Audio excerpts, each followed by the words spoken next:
Good morning, good afternoon, and good evening, everyone. My name is Sena Segbetsi, and I am the coordinator of the OECD Champion Mayors for Inclusive Growth Initiative.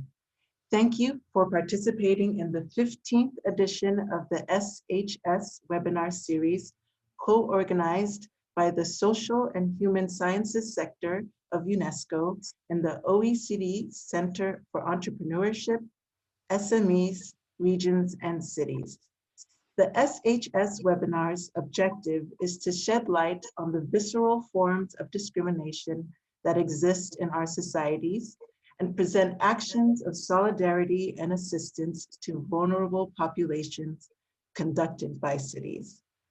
This episode is all about racial equality and inclusion and will feature speakers from UNESCO's International Coalition of Inclusive and Sustainable Cities, ICCAR, and the OECD Champion Mayors Initiative for Inclusive Growth.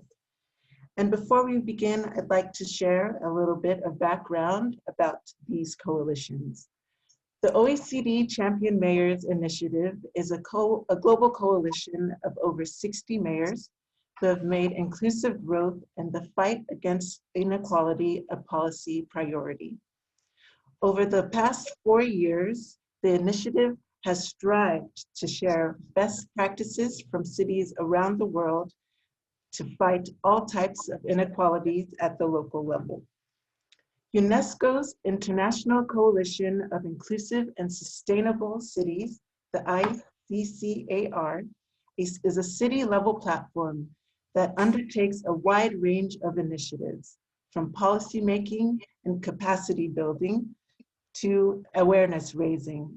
It advocates for global solidarity and collaboration to promote inclusive urban development free from all forms of discrimination. If you'd like to learn more about these coalitions or how your mayors can get involved, we invite you to reach out to us via social media or on our website. Today's discussion will explore how cities are leading the way in fighting discrimination and exclusion in a world living with COVID-19, with a focus on the economic and social dimensions of leaving no one behind. But first, a little bit of housekeeping. If you're having any technical issues, please use the Q&A box available on the screen to address it to our organizers. Also, this is intended to be as interactive as possible, a webinar. So please, throughout the discussion, please address questions to the speakers by sending them through the same Q&A box, and we'll try and get to them at the end of the discussion. So over the next hour, we will be hearing from local leaders about how their mayors are taking action to fight racism, discrimination, and exclusion in 2 cities that are leading the way on this front, Bristol in the UK and Vienna in Austria. We have today with us Councillor Asher Craig, Deputy Mayor of Bristol, and Shams Asadi, Human Rights Commissioner from the City of Vienna. At the end, we will be hearing remarks from Magnus Magnuson, Director of Partnerships and Outreach of the Social and Human Sciences section at UNESCO. I'd like to thank them all and you all for joining us today. At the end of the presentations and the closing remarks, we'll have a section open for Q&As where we'll have gathered all your questions to ask and engage our speakers. So throughout the presentation, please feel free to use this space. Before we get to our presentation, I'd like to do a brief scene setting. The COVID-19 pandemic has exacerbated inequalities, discrimination, and marginalization. Population groups that were already facing difficulties related to health, well-being, and environmental and socioeconomic inequities have seen disproportionate rates of COVID-19 infection, hospitalization, and death. In the United Kingdom, social-economic disadvantaged groups has put Black people and ethnic minorities at risk of COVID-19. Data from the UK Statistics Office show that Black people in the UK are 4 times more likely to die of COVID. In the United States, Latino and African American residents have been 3 times as likely to become infected as their white neighbors, according to federal data. And Black and Latino people have been twice as likely to die from the virus as white people. The disparities are a likely result of a few and multiple factors that work together, including overcrowding of the housing situation, environmental risks, long-standing disparities in health and inequitable access to medical care, and of course, economic inequalities, with higher representation of racial and ethnic minorities in jobs that are at risk, that carry a higher risk of contact with COVID, including the transport, health, and sanitation sectors. OECD research has also shown that spatial concentration and segregation of minorities and lower income earners contributes to an access divide and has negative impacts and constraints, constraining access to education and impacting work outcomes for these populations. Lack of transit and connections between minority neighborhoods and jobs can hinder opportunities and drive inequality for certain populations living in certain neighborhoods as well. At the same time as dealing with this outbreak, discrimination in various forms, racial, ethnic, and socioeconomic, are resurfacing in these challenging times. In the last months, global outrage has amplified the voices of thousands of citizens marching for the Black Lives Matter movement in different cities around the world, while appealing for equal access to economic, social, and environmental justice, as well as health equity, political representation, civil and human rights. At the outset of the pandemic, the movement, I Am Not a Virus, emerged as a protest against racist acts toward populations of Asian origin. Local leaders have a critical role to play in promoting racial equality by improving welfare, empowering disadvantaged individuals, and addressing inequality to ensure that all citizens have the same power to shape their society. Today, we are lucky enough to hear from our guests to learn how they are tackling discrimination to move towards more inclusive societies in their cities by engaging with ethnic minority groups, marginalized people, and impoverished communities. Without further ado, let me introduce you to our first speaker, Councillor Asher Craig, who is the Deputy Mayor of Bristol, in charge with communities, equalities, and public health. Since 2017, Asher was asked to step in the role of Deputy Mayor of Communities, bringing into and elevating the issue of public health within her portfolio. She is committed to addressing the inequities and multi-level public health risks, that impact diverse urban populations through the lens of racial and ethnic health disparities at all levels. Councillor Asher Craig, I give you the floor.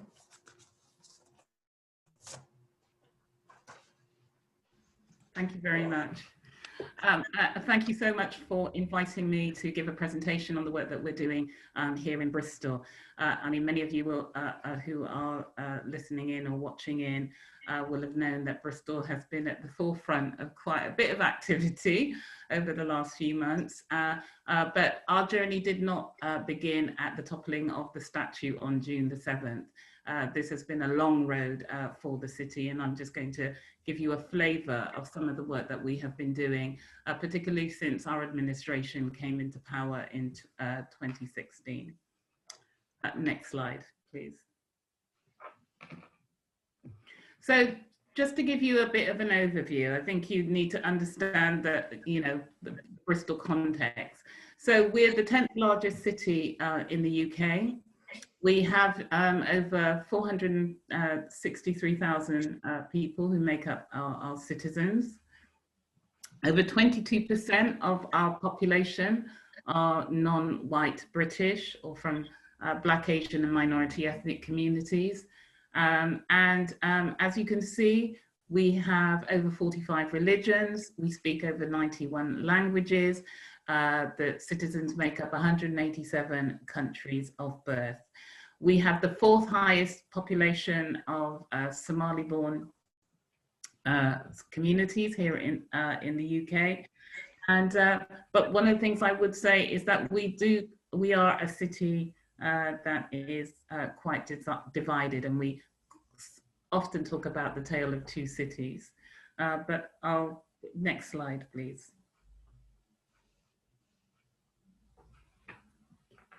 Next slide, please. Thank you. So in relation to partnership working for us here in the city is the only way that we are going to get things done. For us, it was also the only way where we can promote racial equality and tackle it at a local level together.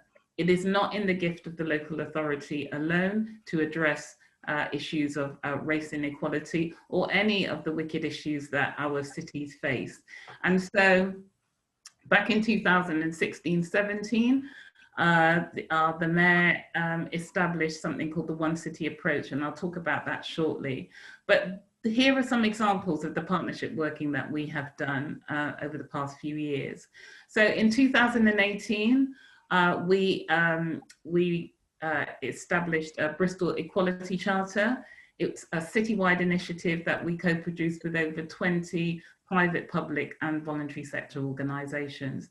I understand now that we have nearly 200 signatories, and that Equality Charter sets out quite clearly for all of our organisations the types of organisations we want to be and how we will behave and how we will address equality right across the piece.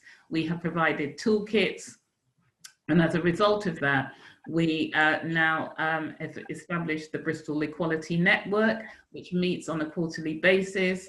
We've got HR directors and equality leads who work together and share best practice. So we're kind of like linking up the city. What we've tried to do is avoid the silo working and the silo mentality that has resulted in no real progress around this issue for decades. And so we're trying to eliminate that. In 2019, in November 2019, we organised a national conference called Race in the City, Tackling Race Equality. That conference, again, was very well attended. I think we had up to 300 people who attended that conference. And it was a national conference, and it was an opportunity for Bristol to display warts and all, the good, the bad, and the ugly of race inequality. And many of the initiatives, programs, and organizations had an opportunity to step up and talk through some of the challenges that they were facing, we are facing as organizations. And we had speakers from the judiciary, the Chief Constable from Avon and Somerset Police, because what you need to understand is we've been taking, the city is on a journey, and we've been taking the city on a journey, including the many leaders who lead the key organisations across our municipality. Something else that we have that's quite unique is the Bristol Race Equality Strategic Leaders Group. It's a bit of a mouthful, but it's a group of 17 leaders, chief executives and chairs of the 17 largest public sector organisations in the city. We meet on a quarterly basis, and again, that work came out of in 2015, the Runnymede Trust, which is a race equality think tank, produced a report that, that told us that Bristol was the 7th worst city in the UK when it comes to race inequality. And that was a statistic that everyone in the city couldn't stomach. And so in 2016, the Race Equality Strategic Leaders Group, so what came out of that report was we stood up a manifesto for Race Equality Leaders Group, and that it came back with a number of actions that we wanted the public sector to take. And this was put in place before I actually became a politician. But it has been led by the local authority. It has the NHS, the health. It has the probation services, criminal justice system, and what we have done over the last 2-3 years is we've done something that no other city has done, and we've actually produced a warts and all race data product where each of those organisations have laid bare their data on race. So looking at staffing, looking at sickness levels, and the disparity that shows up time and time again across all of our organisations. And I think for some it was really very difficult because they were laying bare how bad things really were in terms of where Black, Asian and minority ethnic people were in their organisations. But it has acted as a base from which to move forward. And so each of the organisations have agreed action plans, and they report back on their progress on a quarterly basis. We then have COVID-19, and you heard from our opening, the chair, about the impact that COVID has had, particularly on Black and African Caribbean communities, 4 times more likely to end up with COVID. And so whilst the UK government was working on their own piece of research and looking at the impact of COVID, the Mayor and I asked to have a rapid review that was completed on the impact of COVID on Black, Asian and minority ethnic communities. As a result of that work that was done and the research and the findings, we have now stood up a Race Equality COVID-19 steering group, which I now chair. And we have now nearly 80 stakeholders from across the city who are engaged in this process. And many of them appear and reappear across many of our partner structures. But what's important is the community. Our communities are very much involved and engaged in taking the actions that we have agreed to address the impact of COVID-19 on our communities. And then finally, we have a Race Equality Education Group, another group that again links into our learning and skills learning city partnership here in the city. And again, it's looking at race inequality in education, because we have poor educational outcomes for particularly Caribbean black young men. Yeah, the attainment levels are just not, we're just not shifting the dial on attainment, and we have a lot of work that needs to be done, and also increasing, looking at how we can increase the recruitment in the city. Next slide, please. So we have something in Bristol called Bristol's One City Approach. It was an idea that was formulated by the mayor back in 2016.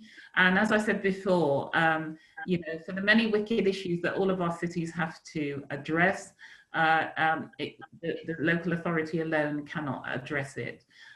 So when it comes to the Bristol One City Approach, it brings together hundreds of key partners across the city, and we, over a painstaking period of about 18 months, we produce something called the One City Plan, which creates a vision of freedom from racism, prejudice, and looks at inclusive and how we become an inclusive and sustainable city that will resolve many of the social fractures and inequality.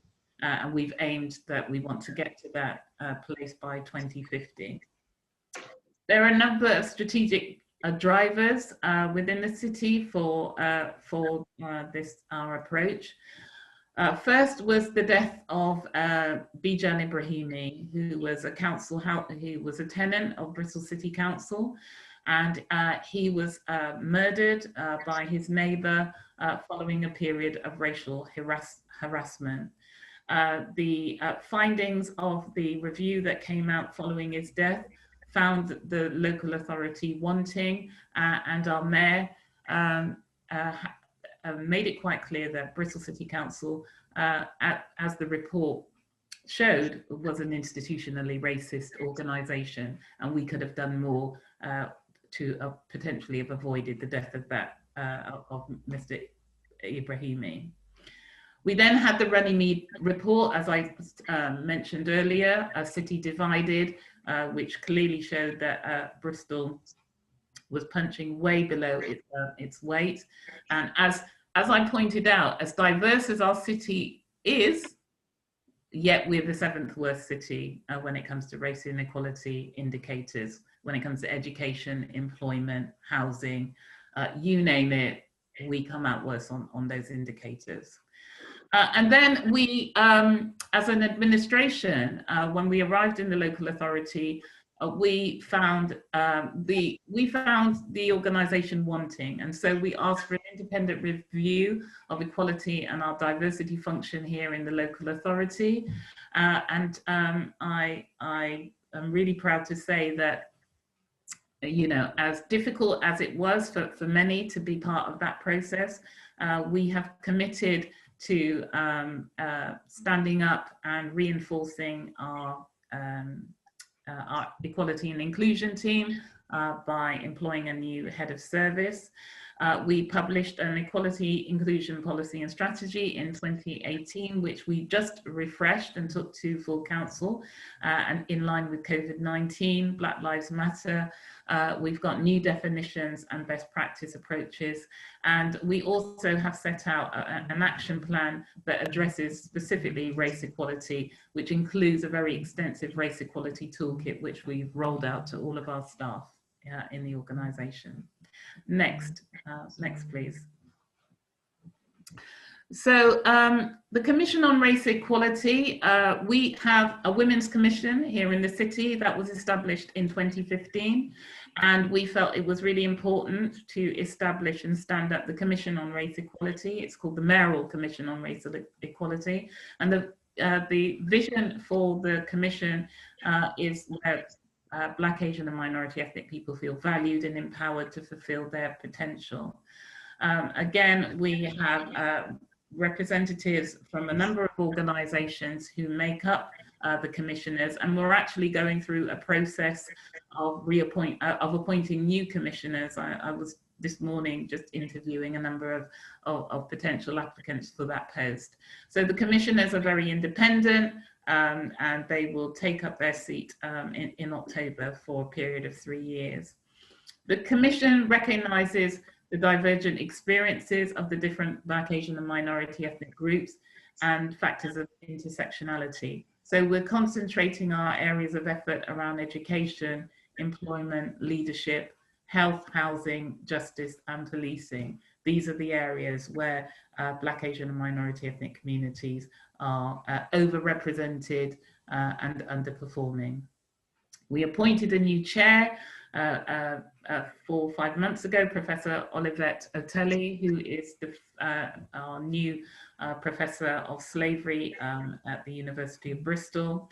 And we've gone on to win awards for what has been an amazing new leadership program, which we've called Stepping Up, where we have recruited over 140 diverse leaders, predominantly from Black, Asian and minority ethnic backgrounds, because again, we were finding that Black people particularly were being stuck at middle management or lower levels, team manager level, and we needed to address the issue of enabling the city to open up itself to new, more diverse leaders. And so that has been a huge success, with over 60, nearly 70% of those of our cohort actually stepping up into leadership roles, and that includes becoming magistrates, becoming non-exec directors of boards, maybe stepping up into senior roles within their own organisation, even just becoming a governor on their local school. And finally, we also, out of the Stepping Up programme, we have also developed something called Huruma Women's Programme, which has seen 25 Somali women who have gone through that programme. We've raised their confidence levels, and those women who would normally not have even been within their communities, stay-at-home mothers, we have we've changed their lives according to many of those women, and we're about to kick off the second cohort of Huruma this month. And final slide, please. So what's the mayor's response been to Black Lives Matter? Well, as I said before, the mayor has responded to the toppling of the Colston statue, which we saw as a symbolic demonstration of the city's very complex relationship with race. And as you can see from what I've said before, we've had a very difficult as well as complex relation with race over many, many years. I should know, I've been part of that for the last 35 years. The mayor has given numerous amounts of media interviews. Many of you may or may not have seen them. And also, we've been really proactive as a city through taking the knee. So we asked the city, so instead of marching, to kind of take a knee, take a picture, and we made sure that through our council communications, we asked people to share that on our social media platforms. We've also been having a series of citywide conversations. So the Commission on Race Equality, in fact, this evening, we have our 5th community conversation. So we have been talking to predominantly Black, Asian and minority ethnic communities, refugee and asylum seekers, but we're going to move to a position very soon, having established the Bristol History Commission, where we're going to have a citywide conversation about race and inequality and its place here in this city. The History Commission itself has been stood up to look at the legacy of the transatlantic slave trade and all of the monuments and the places of interest that we have here in this city. And we will take the findings from the Commission into those citywide conversations. And that will be building on the work of a legacy working group that I have been chairing for nearly a year now, which has brought all of the key players in the city together to look at how we really address the issue of the slave trade here in our city. So we have a long way to go. There's a lot that we are doing. And yeah, we've been on this quite some time, there's still a way to go. But I will say that, you know, I personally, with everything that has gone on following the death of George Floyd and obviously the Black Lives Matter kind of movement, you know, I do feel change is coming. We're dealing with a completely different new generation of young people who really, really care about this subject, and they're not going away, and I don't blame them. We've got a lot of work to do, but the city is committed to addressing and tackling race inequality. So there you have it. Thank you so much for listening in.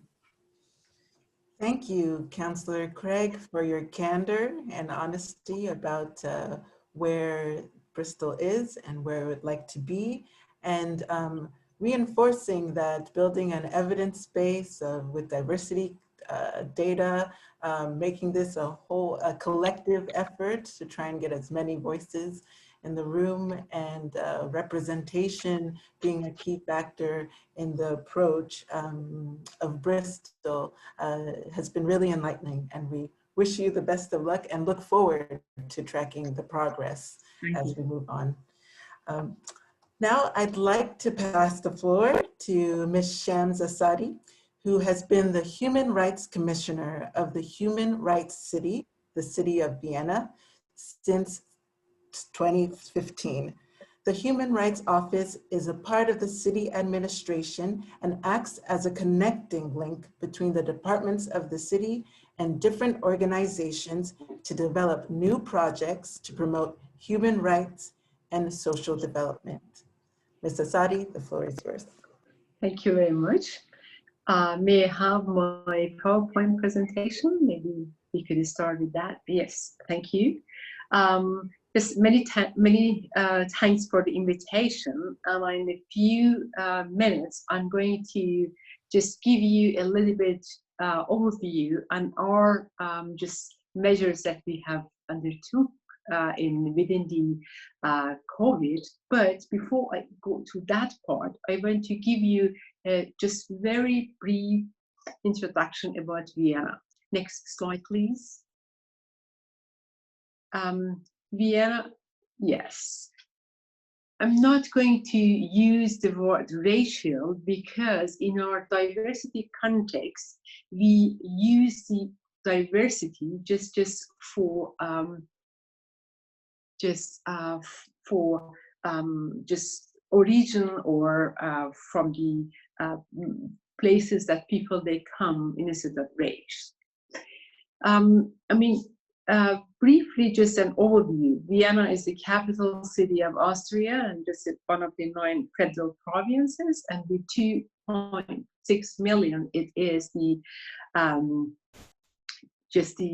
metropolitan area, and it's about the 1/3 of the whole population of Austria. They live in this area.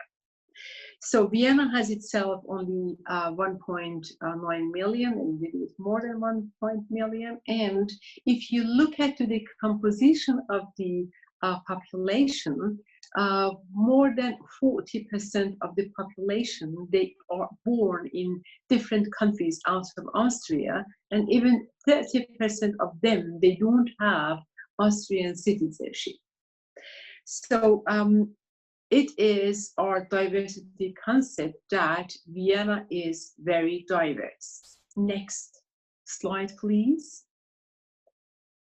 And if you look at the location of Vienna, Vienna is between Eastern European countries and the EU members. And then Vienna is one of the 4 cities that they host United Nations and the related organizations of the United Nations.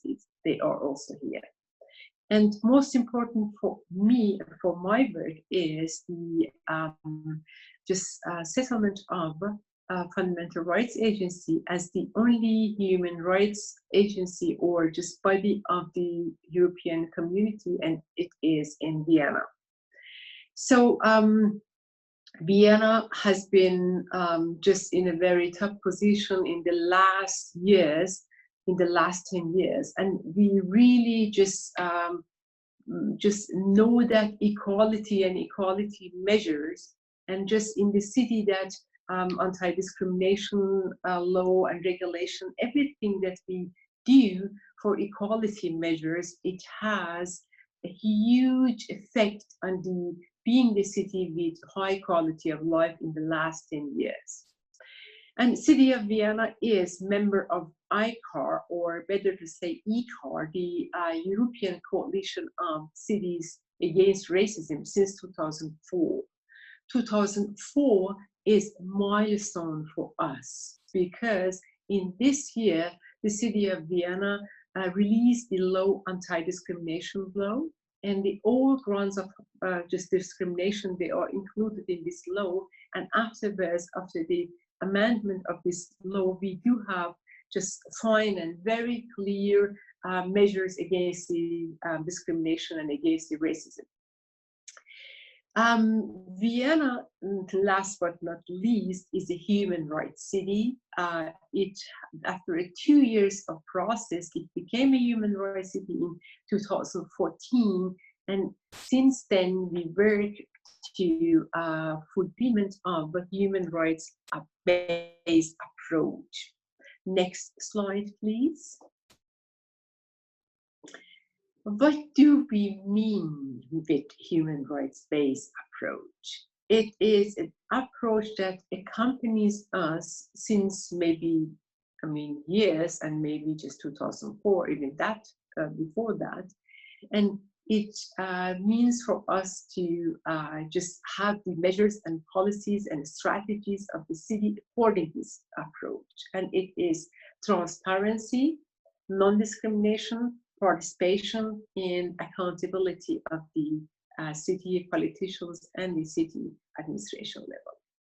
We create all of our policies and all of our measures that they are in this frame. And non-discrimination is just for us, is the fundament of everything. And we look at the position of the most vulnerable groups in the society and just try to improve the quality of life for this group. I will come back to that. And participation, right to participation is very important. And if there is no just power, we empower the people, or just we use all of our just competence for empower the people for participate. And it all requires just understanding of the human rights culture and awareness raising for human rights. Next slide, please. And then I'm coming to our measures that we undertook. I just selected only 5 of them within the COVID, and just what we have done in this area in the last months.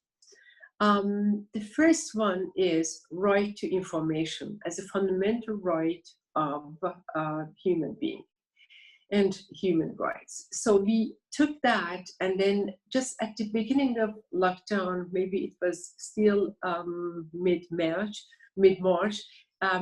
the City Council of Vienna had a very special meeting, and then during this meeting it was clear that as a highest political level beside the national parliament, we will take the national just goals and just laws, everything into consideration, but as a federal state and as a city, it is our goal to leave no one behind.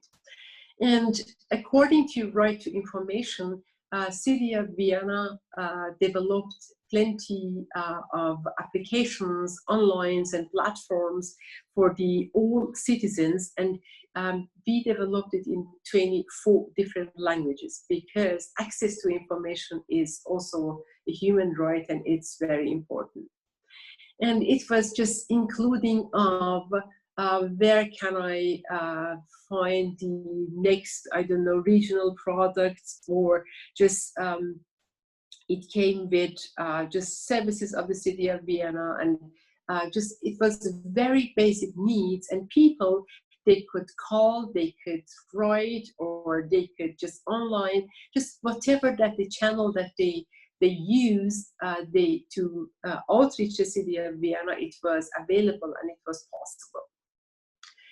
The second example is right to education, and beyond the rights of the children, the right to education was fulfilled to just we noticed that, how can I, just inequality in the society was through COVID more clear and visible. So there are kids in the school that they don't have access to any kind of technical infrastructure like laptop or just Wi-Fi. And the City of Vienna provide these children with 5,000 laptops, and even using Wi-Fi in their areas, just in order to just fulfill the right to education for children that they are not really very well equipped in Corona time for homeschooling. right to housing as a human right. We just fulfilled the City of Vienna this right with a lot of measures, again, just providing the just shelter that according to the measures for COVID measures for the homeless people from one side, because the City of Vienna just extended the package that it was just only for the winter time, and it just extended the whole year, and then provided with medical care and health and everything the homeless people from one side. From the other side, it was just stop the eviction, just whatever that the reason is, and then just helping the people if they are not able to pay their rent, or just even our mayor tried to appeal to the national level to just in private sector to just evictions that we have to take into consideration that people if they are not able to pay, they stay and they remain in their housing. And of course, the City of Vienna itself, I mean, for April, they, as a landlord, that the City of Vienna has more than 222,000 flats. They start to take rent from the inhabitants if they are in need. So the fourth field is right to work, and for right to work, City of Vienna with partners just established a company in order to help the firms and companies that they were in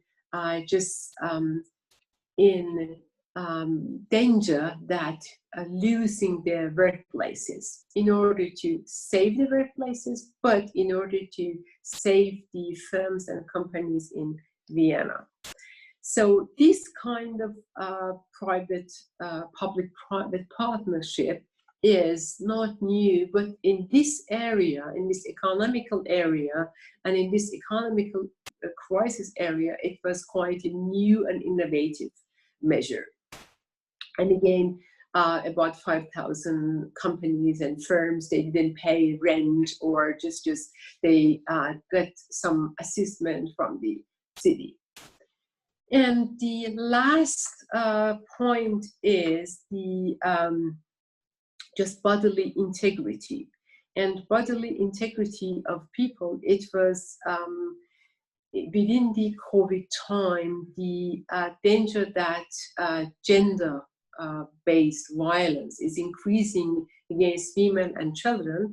And City of Vienna, as a preventive measure, they increase the staff and the resources of the prevention organizations, and the number of the shelters and number of the housing units for the women or the children that they were in danger of violence. So we have done a lot, but future is full of challenges that still we don't know, but we try to be prepared, and we try to just have all of the human rights in in our context, but still knowing that discrimination and inequalities is rising in the society, or just the effect of the right-wing parties and everything. But how could we try to just have a dialogue with everybody in our society is the most important point that City of Vienna takes this way. So thank you very much. Thank you very much, Ms. Asadi, for sharing with us what a rights-based approach looks like to handling some of the inequality aspects in Vienna, and how you're using that from protecting the body to the mind of children in the city. Now, before we move on to our concluding remarks, I want to remind those that are tuned in to make sure to ask your questions using the question and answer box at the bottom of your screen, so that at the end of this, we can pose some questions to our speakers. Without further ado, I'd like to turn to our final speaker, Mr. Magnus Magnusson, who is the Director for Partnerships and Outreach in the Social and Human Sciences sector at UNESCO. The sector helps to enable member states and communities to create and use knowledge for just and inclusive societies by fostering rights, inclusion, and non-discrimination. The sector also seeks to reinforce linkages among policymakers, the academic and scientific communities, ethnicists, and members of the civil society, among others, to address the contemporary challenges of social transformations. Magnus Magnusson, the floor is yours. Thanks. Thank you, and good afternoon, everyone. I would first like to thank all the panelists and the moderator for the excellent discussion. And thank you also to the OECD for co-organizing this special edition of the webinar with UNESCO, where we've just heard about the different strategies and actions from Bristol and Vienna to promote racial equalities and inclusive cities. And maybe just to add that we've had a number of seminars in the last couple of months that also included other cities, and it is really incredible to hear about the different approaches and strategies in this context. So as we see from the presentations, cities are clearly directly confronting the challenges posed by the pandemic. And this, of course, is being recognized by governments that give cities in many countries rather quite free hands to find solutions and to access resources. In France as much as in other countries. And their role is of primordial importance, of course. They are in a position to provide policy responses and deliver services that have a global impact, as we've seen in the current COVID-19 crisis. Because, of course, it's a global crisis with local specificities. All of the extent of the socioeconomic repercussions of the COVID-19 crisis in minority communities still cannot be determined on a global scale. The pandemic has been disproportionately affecting these populations across the globe. And yesterday I participated at the seminar with the UN Capital Development Fund, who just did a survey on the impact of the COVID-19 pandemic on small and micro enterprises in the least developed countries. And the outcome of that survey is really alarming in terms of small enterprises suffering and losing their markets and access also to financing, and stalling. Basically 25 to 30% are stalling, and of course the livelihoods that are lost, the employment opportunities that are lost, and these are statistics from the least developed countries. But we've heard some of the statistics also mentioned in the European context, which is of course also very alarming. And if I may, I add a few more just to emphasize the point.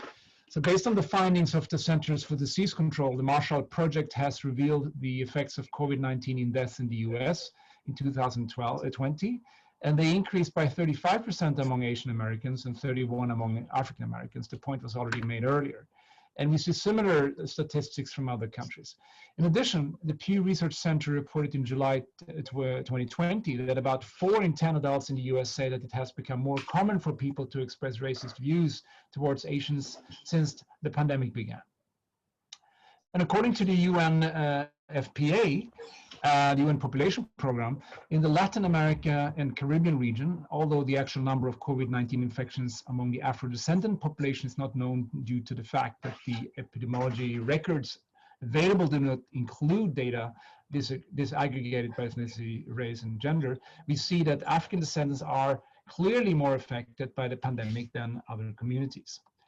And these challenging times have pushed for change in economic, social, and environmental justice, where citizens took their protests to the streets as asking for equal opportunities for all, especially with the Black Lives Matter movement and the I'm Not a Virus movements.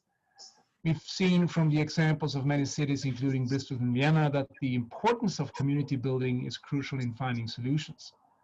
But this also requires inclusive governance, which fosters participatory planning and decision-making, which are both very important dimensions.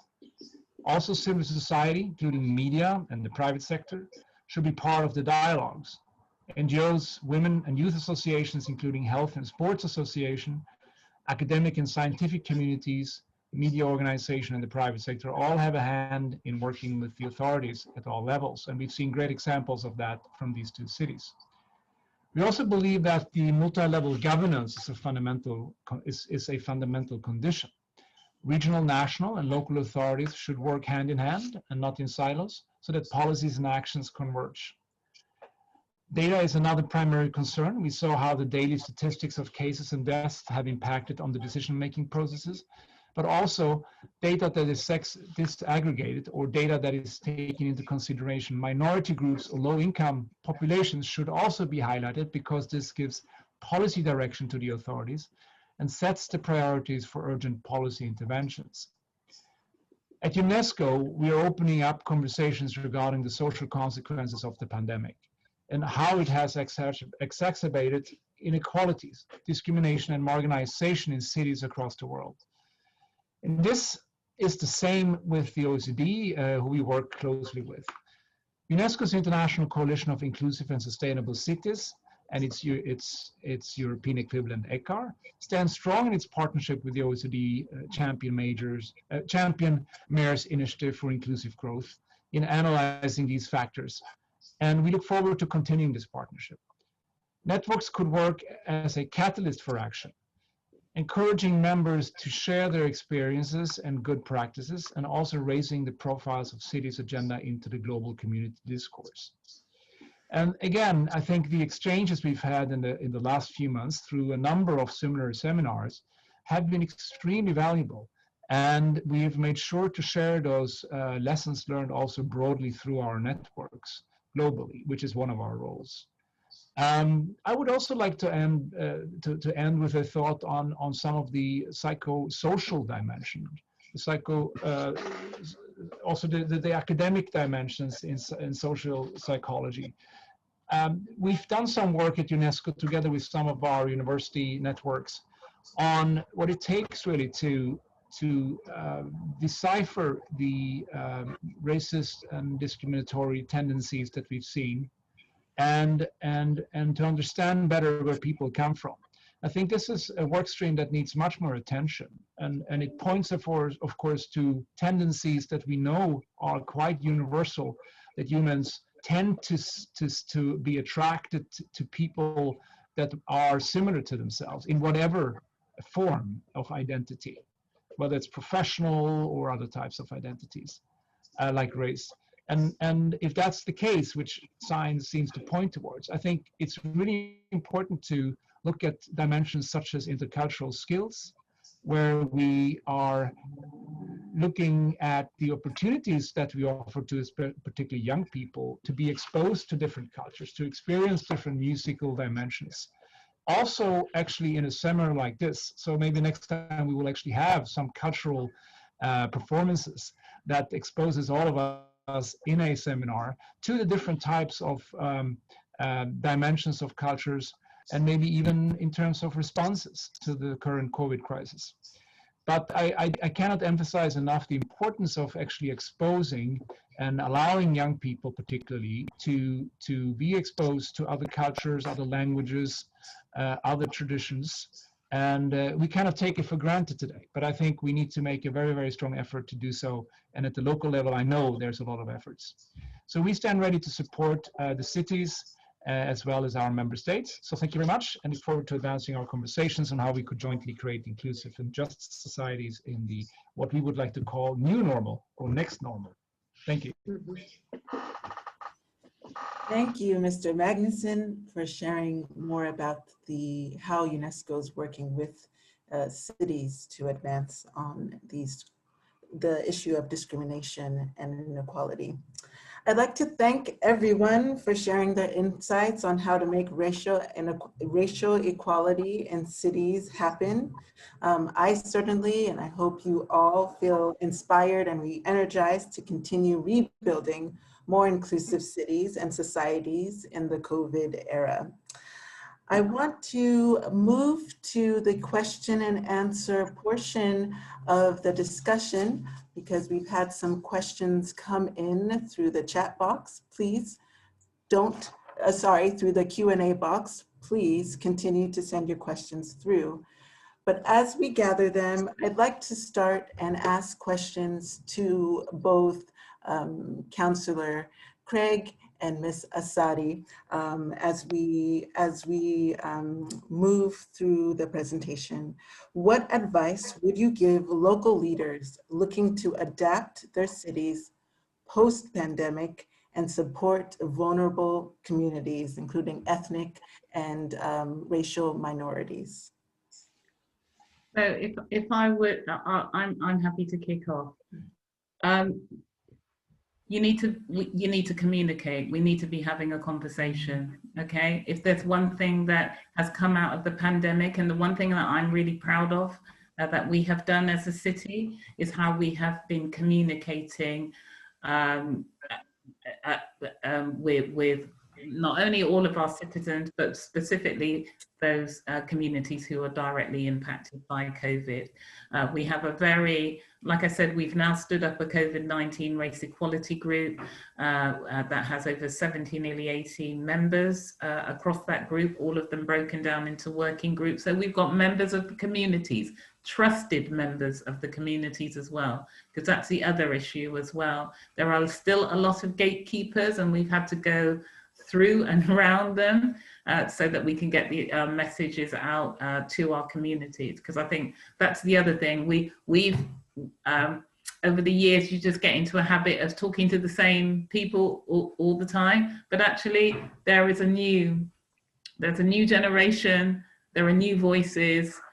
They're making their voices heard, and we're quite generous in the local authority that the mayor and myself, our door is open. So we are willing to have those conversations and go out and consult on a regular basis. So, and one of the other things that we're doing as we look at recovery, post-recovery, I've now decided that we can't just, as the powers that be, produce a recovery strategy without the communities themselves being very much a part of that process. And so we're actually in the middle of a deliberative democracy process that will feed into the recovery process. And again, we're being very deliberate in the way in which we target and ensure that the voices of those who have no voice in the democratic processes, or very limited voices, are heard, and their views are going to be a part of that. So we're even modeling a new approach to deliberative democracy that will target those communities. I would underline just what you told, Asher, but for me also, gaining the trust is very important from the just political level, because people, they need to have trust. And we saw that at the beginning of the COVID-19, that trust is in different communities. And the definition of the most vulnerable group in the society, it changes very rapidly. Sometimes it is the elderly people, and you have to really have measures, very tailor-made measures for this group of the population. Sometimes it is youth, and we notice that homeschooling and just lockdown, and if they don't go out, there is a lot of tensions in the family.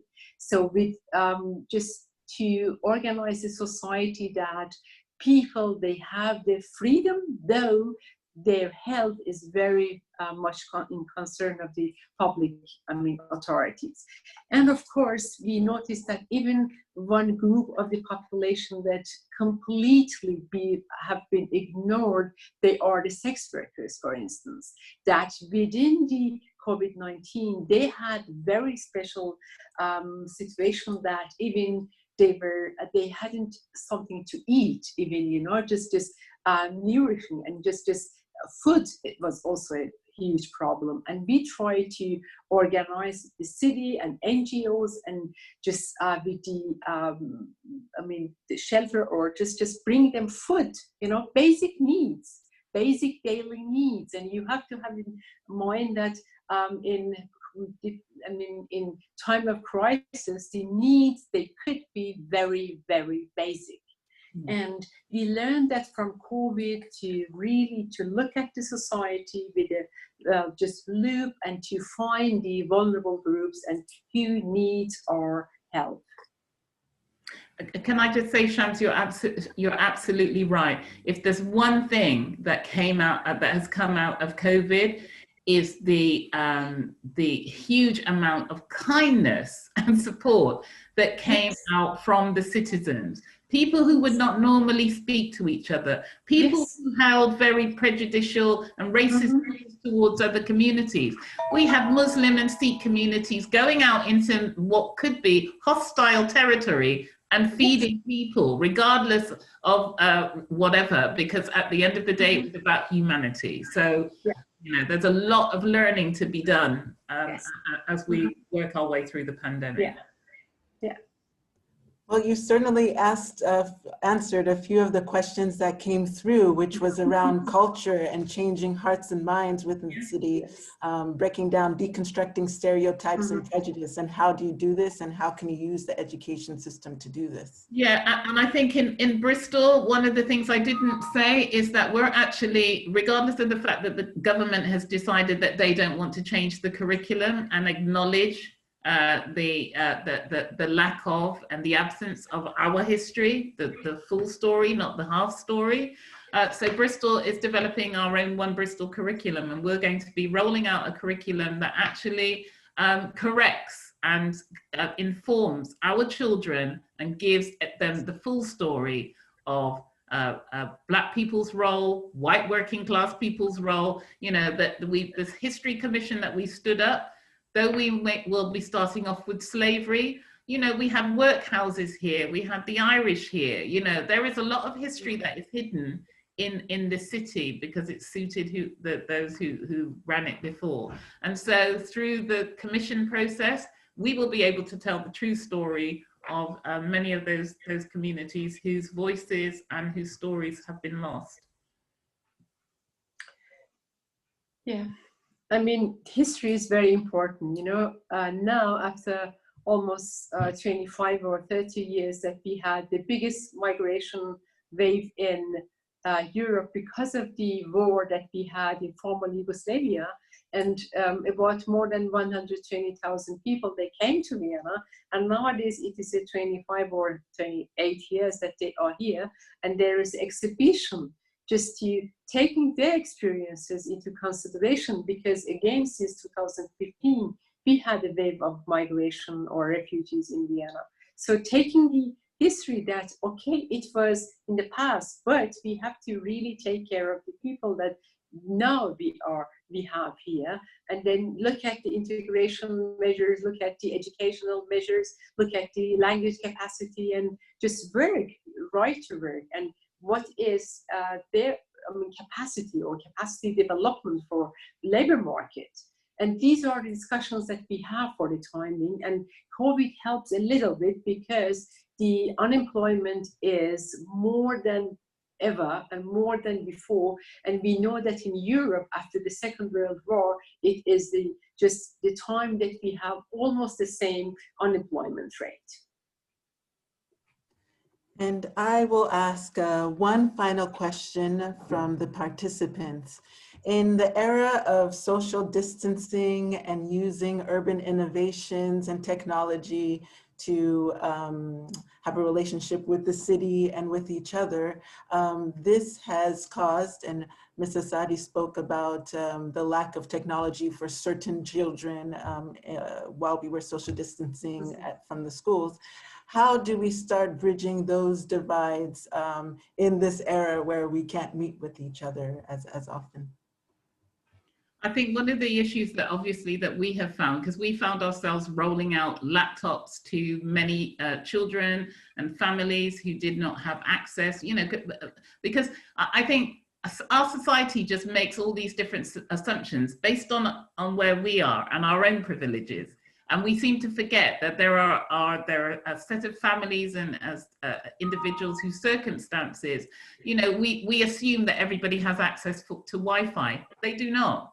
We assume that everybody has a computer or a laptop or an iPad. They don't. Many families have got one iPhone that they're all struggling, and many children were trying to learn off of this one iPhone with intermittent Wi-Fi. So even as a city, we're thinking about, you know, we're a smart city, but we need to be smarter. We need to actually look at, well, how can we make Wi-Fi absolutely free to everybody in the city? You know, let's look at, you know, our libraries and spaces. We're slowly but surely opening up. But, you know, how can we make many of the kind of IT solutions that we have here in the city readily accessible and available? Because we've made a lot of assumptions. And again, COVID has just highlighted just how unequal society is. So there's a lot of work that needs to be done, and we are on the case on that one. It's the same with Vienna. And then we noticed that, for instance, children, and you are completely right, with one iPhone in the family, or even without any iPhone, just we try to recognize which families or which children they don't have any access. And then we got to this fact through the schools and through the multiplicators, and distributed the laptops over them. But we noticed that even if there is laptop and iPad and just whatever, and if even Wi-Fi, there is a lot of, you know, know-how they need in order to get to the educational system. And the school authorities, they just establish a kind of hub, educational hub, for teachers, for parents, for children, in order to get some online support for their school materials. And we noticed that in the just residential areas for elderly people, even this know-how is not, is the lack of the know-how is there just very much. And we try to bring through the staff of this senior or just residents, that they bring the just iPhone or whatever in order to get contact with the families and just teach them and have iPad, iPhone, or just whatever in their workplaces. So there is still a lot to do. City of Vienna is a smart city, and digitalization is a very important fact here, but still, you know, not everybody in the society have the access. Well, I'd like to thank all the speakers for joining us today. We are at time. I'd also like to thank the organizers of the SHS webinar series and the Champion Mayors